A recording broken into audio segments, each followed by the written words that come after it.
மிகுந்த பாரத்தோடு சொல்றேன், ஏசியாபடி சபையார் வெளியே போயிட்டு நாங்க பெரிய சர்ச்சு கட்டுறோம், பெரிய ஆலயத்தில் ஆராதிக்கிறோம் என்று தயவு செய்து பெருமை கொண்டு கவனம் இல்லாம போயிடாதீங்க.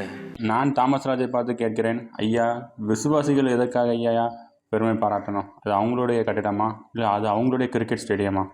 இல்லை ஐயா தாமஸ் ராஜ் அவர்களே, காப்ரியல் தாமஸ் ராஜ் அவர்களே, இது உங்களுடைய கட்டிடம் தான் ஐயா. நீங்கள் தான் அந்த கிரிக்கெட் ஸ்டேடியம் மாதிரி பெரிய அளவில் வந்து கட்டி வைத்திருக்கீங்க. அதனால் நீங்கள் தான் அதுக்கு பெருமை பாராட்டக்கூடாது, நீங்கள் தான் பெருமை பெற்றக்கூடாது. ஏன்னா நீங்கள் தான் கடவுளுக்கே விரோதமாக அதை கட்டி வைத்திருக்கீங்க. கடவுள் தான் உங்களை அதை கட்ட வைத்தாரா ஐயா? இந்த கிரிக்கெட் ஸ்டேடியம் மாதிரி இவ்வளோ செலவு பண்ணி அதை கட்ட சொன்னாரா? இந்த கட்டட ஆலயத்தை புதிய ஏற்பாடு புதிய உடன்படிக்கையை வந்து ஆதரிக்குதா? கண்டிப்பாக கிடையாது.